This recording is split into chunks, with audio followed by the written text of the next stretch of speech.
A 30-plus year veteran of financial giant Northern Trust, she has been both a member and a co-chair of Northern Trust's United Way leadership team.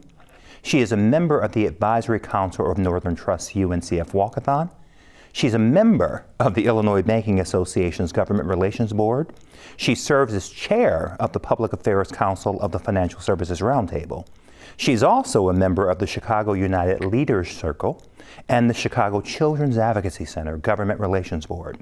And if all of that wasn't enough, she also serves as the board chair of City Club of Chicago, making her the very first Black woman to hold that leadership role in the City Club's 120-year history.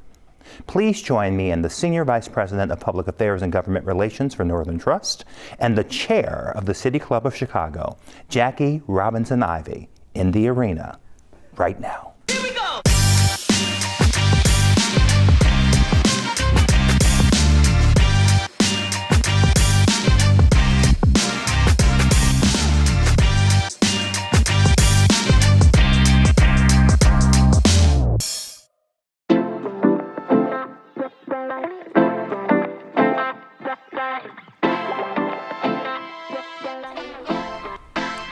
Jacki Robinson-Ivy, Bess. Porgy. It is so good to have you in this chair. We have had so many conversations over the years. You are one of those folks, disclaimer, one of those folks in my circle of influence since I've been here in Chicago over the past 14 years who have given me pep talks, mentoring sessions, open doors, made connections. We have run around ballrooms making sure, Golden Fellowship dinner, making sure the seating was correct. But I've always appreciated that because you are Chicago. You are connected, and to welcome someone in like me. So I wanted to begin there. But what I'd really like to do is begin at your beginning. Where were you born? I was born at St. John's Hospital in Springfield, Illinois. Tell me about the man and the woman who created you. Well, we don't have enough time to talk about that. You know me long enough to know if anybody has spent any time with me. First, let me say thank you for having me before I move into me. You know, my mom and daddy, they're the gold standard. And I think everyone should feel that way. But I'm a little biased, and if you knew my parents, most would say that about me at least. I'm a daddy's girl, and to the minute that Jesus came to pick him up, I was a daddy's girl. But my mama was literally my best friend, and we talked several times during the day. I'm sure that I stopped to talk to her when you and I were together at some point. You know, good people born during the Depression. My mother was born and raised in Missouri. Her mother's grave, and I have not seen it, someone told me, and in my family, it said good colored woman, and she died with a baby, so my mother was very young when she passed away. My dad was, I think, 3 or 4 generations born and raised in Springfield. My dad was a cop for a long time, owned a car dealership, a Lincoln Mercury car dealership. My mom was a nurse to the first African-American doctor in Springfield that had an office, and so it was pretty cool. I would have not wanted to grow up or be raised any other way. Wow, that is, and I know this from our time together, your connection and your love and your respect for your mom and dad is palpable. It's palpable. Do you have any siblings? I do. I have a sister, an older sister. What was your relationship growing up, and what is it now? Well, she's 7 years older than me, so it was different because she was so much older than I. But we are thick as thieves now. What's your name? Colleen. Colleen. And we're thick as thieves. And she is, I saw a shirt or a mug or something that said, "Why does the older sister think that she's a family manager?" And I cracked up and I sent it to her, and she said, "Because we are." And she was that way before both mom and daddy passed. So, but I also have a ton of cousins who I'm extremely close to. And I was the baby of that generation. So they were all much older than me. I think I probably was an oops. because I was Or babysitting miracle. there. Or a miracle. You were oops. So, right. So, yeah, I have a ton of cousins, super close to them. And I also have, as you know, a myriad of real sister friends, brother friends here in Chicago. Coming from, I literally was that country girl coming from Springfield to Chicago looking like Mary Tyler Moore here. Whole bit. So I have a ton of friends here that I'm grateful, and I'm grateful for every one of them. Yes, you do. Everyone and who my knows in-laws, I'm really, really close to. I have a very good relationship with them as well. Okay. So Where'd you go to college? Western Illinois University. I'm a leatherneck. Okay. That's our name, and I love I think that. I should have looked that history up. I think it belongs to it's a military title, that name of one of the militaries. I'm sorry, Western, for butchering this, but we're the only university that has that. So, yeah, I wanted to go to Fisk. I thought I was going to have to be a Fisk Jubilee singer. I was, and I'm still having issues with it. If Chip Johnson is watching this, he's laughing because I really wanted to be a Fisk Jubilee singer. Got accepted to other HBCUs, but not Fisk, and so then I was like, well, I don't want to go at all. So, but I will tell you, ended up at WIU, had the best time, sang in a couple of different choirs, got to do all the spirituals and things that I wanted to do, and it was a little HBCU within a PWI. I love that. And you know how I feel about HBCUs or HBCU adjacent Chicago State. Yeah. We sat at a game there. We did, sharing a volleyball team. Yes, we did. Yeah. Were you a good student? Yeah. Painfully. What does that mean? My parents were very strict, so I wanted to be a good student, but I never knew that. Let me check your homework, let me see. I didn't know what that was when kids started coming up with that. I need to help my son with it. What does that mean? It was to get your homework done. I remember asking my dad a business question one time, and I think my mother helped me with something that had something to do with medicine once. But other than that, it was you get your homework done. It was your job. Yeah. In college, I had a couple of hiccups. Went through a little depression that was, something that I think all girls go through, But yeah. Let me, because I do want to talk about that. I think folks look at folks in that chair, well known and well worth knowing. And we have so many conversations right now, especially in our community. I talk about my own journey with therapy so much on here because it is so important for us to remove the stigma. Yeah. So when you were in college, how did you self-diagnose? How did you realize what you were experiencing as such Some friends that wouldn't let me go. I think Thursday night was lasagna night. I think. I don't remember. It was either Thursday, maybe it was Friday, but it was lasagna night. And we would all go I lived in a co-ed dorm, and we'd all go down to dinner together. And one of the guys, I was like, oh, is it time for dinner? And I was getting my stuff, and they're like, yeah, but you're just not going to. I was like, what do you mean I'm not going to go? And because I would just randomly cry and the reasons are, I'll tell you about that when we're not on camera. Okay. But yeah, they just were like, you're not part of the cool kids right now because you're a wet blanket. And so it was tough. And did you go to therapy at the time? I did not. I had a conversation with, believe it or not, my academic counselor who got me bridged over. And my dad was more like, you can't get it together, you can just come home. And I was like, oh. Let me get myself together. I was quickly, right? He knew what he was doing. But I've believed since that time, and clearly have had some other, life-changing events that, you and I've talked. I believe in Jesus and a therapist now. If he's given me a good orthopedic surgeon, and he has. Come on. If he's given me a good rheumatologist, and he has, he's certainly going to give me somebody to work with my brain. I love that, and I love marking that moment. Tell me about, after college, your very first paid job. My very first paid job was where I am to this day. I can't with it. Okay. It literally was. I mean, I got paid at my dad's dealership, and I worked at Brown's Chicken when I was in high school. But coming out of school, it was So let's talk about that for a minute, because in this day and age, nobody has that type of me and Melody Hobson. Yeah, boom. What got you there, and what keeps you there 30 plus years later?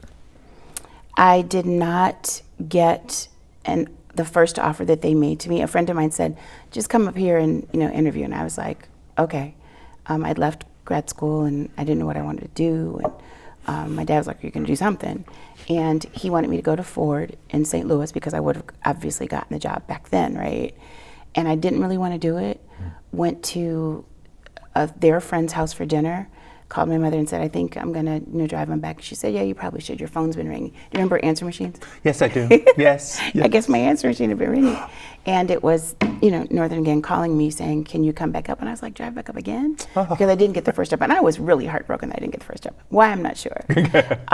But then I got the job. And a friend of mine had said, just come up and meet some people. And that's kind of how it was back then, Yeah. We were competing probably regionally, schools regionally. Now these kids are competing globally. Oh, it's such a global, Yeah. the pressures they're dealing with. Ours were tough enough. I first met you, I think it was a phone call. Someone said, you do so much government affairs, public, I understand that, but I met you through the philanthropy work. And I think our first 5 minutes, I was like, a mutual friend, Roderick Hawkins, when I was at Chicago Urban League, he's like, Jacqueline! And I was like, who is this magical woman? He and an aunt who is now deceased, are the only people that actually call me by the way. There's one other guy that calls me by my full name, my government name. Is that what The they call government it? name. But so that was my experience working with you on the philanthropic. So there's so much about your job that until I really sit down and went, oh, she does all that. Oh, I thought it was just the philanthropy, but this is in addition to everything else she does. You are very connected to the community. Part of that is your job, but part of that, a larger part, I would suspect, is who you are. You like people. And people like you. Oh, that's sweet. No, seriously. So do you feel like this job, and we'll get to your other job in a second, Madam Chair, but do you feel like this job for you, and maybe it's why you've been there for 3+ decades, is the perfect marriage of your passion and vocation? That's very well worded. I think when you're fortunate enough to work at an institution like me, it's your responsibility to give back. And that's kind of the culture of the organization I work for, to give back. And it's also part of my personal DNA. I think, the philanthropic piece is one facet of what I do. And you're right, my actual role does bleed into a lot of that. Just naturally, because I get to deal with, the civic stuff too, and the civic stuff is in Chicago, as is, all of that, right? But the other piece of it is, to whom much is given, much is required, and I could not be the half-time good Christian that I try to be if I was not, giving back. Brings me perfectly to the next question. Perfect segue. The other thing I know about you, we've talked about it, your faith is also palpable. And I think it's important. I think in this 2 pandemics, 3+ years, 400+ into one of them, right. 3+ years in another, right. I think we are all searching for meaning. And I've said this to friends, I don't know what I would do without 2 things right now. My deep faith and my therapist, Jesus and therapy. Yeah. Your faith means it washes over you. It comes out. Did that come from mom and dad? Because you're deeply rooted in the church, and not just organized religion. It is faith and spirituality and truly believing in the power of a divine presence. There's an old saying, and it says, you have to know that you know that you know, meaning that it can't just be something that you've been taught or passed down. But I think I probably was about 14 when I was like, okay, let me get this thing together for real, right? And because I sung in the church and I played, my aunt was the minister of music, so, again, very disciplined lifestyle. And in Springfield, you go to school, you went to church, you did something civically, and you played a sport. usually, and all those things were who I was. And you worked. Everybody, all teenagers had a job.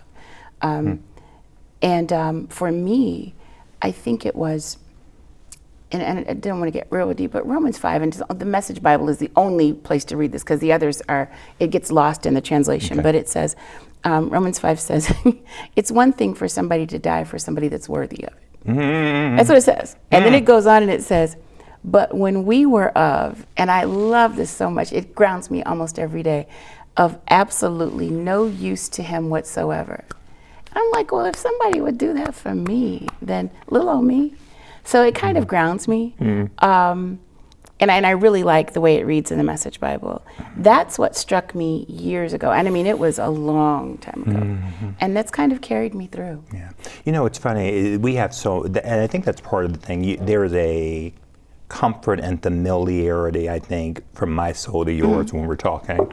My mom would say to us, I don't know what you do after you're 13, but until you hit 13, you going to church. At 13, you can make, I remember that. She's like, you can decide. We stayed. But she's like, until then you will go, then you have to make a choice. If you don't have that grounding, then I think that's where, to your point about is it something that you learn?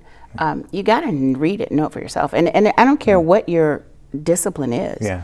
You have to figure that out for yourself. Yeah, it's your journey. I just know what works for me. And speaking of deep-rooted love and passion, who is Trevor? Who is this man who just started law school? Who is he? And what does he mean to you? Have you met Trevor before? Let me tell you what's crazy. I feel like I know Trevor. I don't think Trevor and I have been in the same crossed hands and been in the same room. We have been in rooms where all the same people know us. I feel like literally that poor man, when I meet him, he's gonna like, get off me. I'm like, I know you, Trevor. I know you. He's something else. Tell me about who is he? So he is the one I birthed.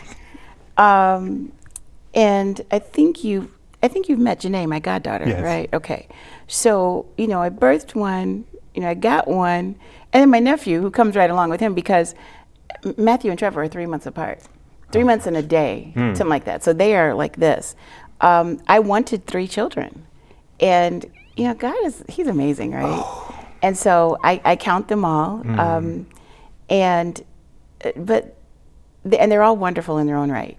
Janae's about to have a baby, and I'm trying to figure out what I think they said GGJ, which I think is going to be too hard for a child to say. I don't know, how that's going to work.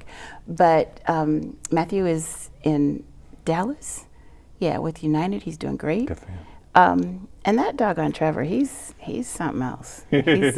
They're all wonderful, but that one is, I'm sure that I wear them. And I will tell you this. There's a song, again, everything for me goes back to a song, right? And it's usually a gospel song. Yes. There's a song that says, I wouldn't trade nothing for my journey. I would trade 5th through 10th grade if I could. Okay. Maybe 3rd. Just to keep it real. Maybe 3rd through 10th grade. Whew. But even looking back on that, he was something else. And being a single mom, unintentionally, that certainly was not my plan. Sure. It took me, I think, 3 years after my husband passed away to take my wedding ring off, because I was like, I'm a good little churchgoer, right? I was like, I can't be, this doesn't make sense to me. It didn't work for me. And he was really the impetus for just about everything. And as I know it today in 2023, I've had criticism from friends who have been like, you lived too much of your life for him, or this or that. And if you know our relationship, it's a little bit different. We're inextricably close. It's, I really did not know 5th through 10th grade how it was going to turn out. Right. We made it through. Didn't know. My father-in-law, who was a pastor of our church for 45 years, were like this with him. And so he could kind of do no wrong. And that was a challenge for me. But we got over the hump. And it happened, I think, junior year in high school, maybe. Senior year, something like that. Yeah, it started. And I've heard that kids have their waves, but the other two never had an issue. But that one, yeah. But he's a great, he's not a kid anymore. He's a young man. And Yeah, I'm excited sitting in the wings waiting to see what God's going to do with him. You know, and as you, again, this always happens when we talk, songs pop in my head, and they're usually gospel. Two things popped in as you were talking, Count It All Joy and How I Got Over.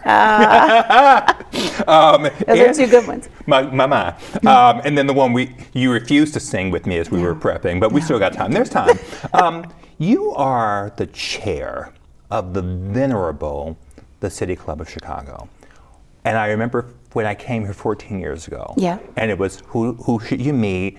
I'm a very strategic person. You've met me. Who should you know? What are the organizations? What are the forums you need to be a part of? I remember my first time going there. And to imagine in 2023 that a black female leader is the chair is both exciting and disappointing that you're the first in the 120 years. Those first, right? It is what it is. We got to do the first. Yeah. You got to do the first. How did you find your way to City Club, and how did you find your way? Because it really is sort of the civic heartbeat convener of the city. Thank you, and that's our goal. Yeah. Okay. I ended up there because I went just as a Chicagoan. It's the Civic Center, like you said, the heartbeat. And I started going and hearing the various speakers. And I got a call from our former CEO, who always liked to spoil surprises. And he said, I have to tell you something. And I'm like, okay. And I know who you're talking about. Yeah. And he says, but don't say anything. And I was like, well, how does that work? So then I was invited to come on the board and served on the board, kind of in just a capacity, which was fine. And then we hit some rocky times, and the pandemic and some other issues caused us to kind of we were sat back on our heels a little bit. But the every day, every week, every other week luncheons that we have, the forums. Yes. We've been still most of it at Maggiano's, but we've been going out into the neighborhoods, having them in different places. I'm going to stop at Be Love to get they call it the bee stinger. Come on. Over there on my way home.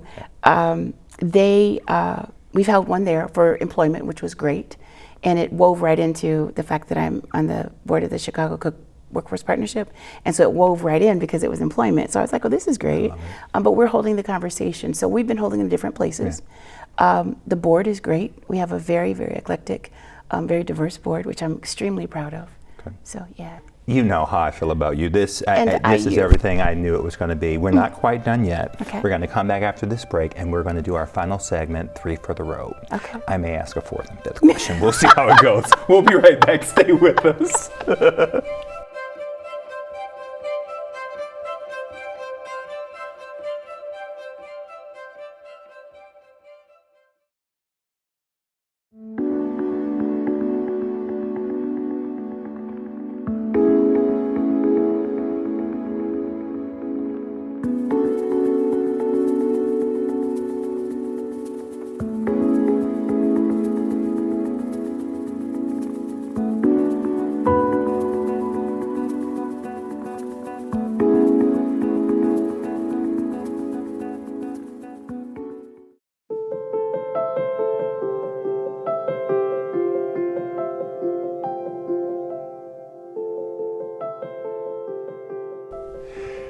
Bess, Porgy. known to others as Jacki Robinson-Ivy.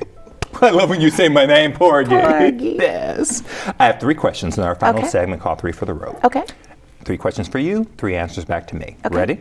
I'm ready. All right, first question. Okay. If you could have dinner with any person, living or deceased, who would you choose and why? Is this being timed? Let's see. Mama. Oh. Yeah. I was going to say Maya Angelou, but Mama. Mama. Tell me why. Because we talked over half of my life every single day. And yeah. Okay.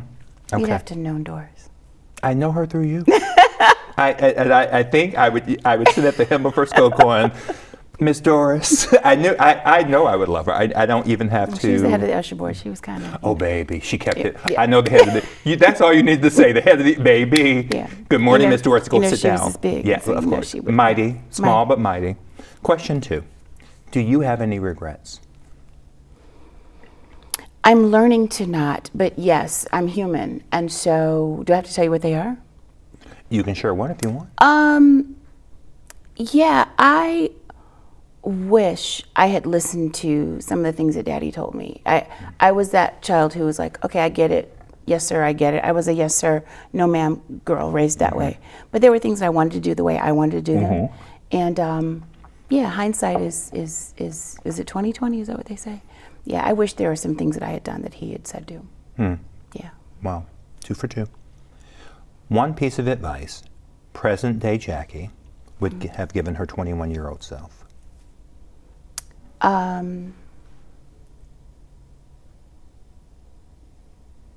Believe in yourself. That was really hard at 21. And I don't think I was really good at putting a smile on, but really kind of hurting inside about things. And I haven't been hungry a day, didn't want for a thing, but there was a lot of other stuff going on, and I'm assuming that other people have those same issues.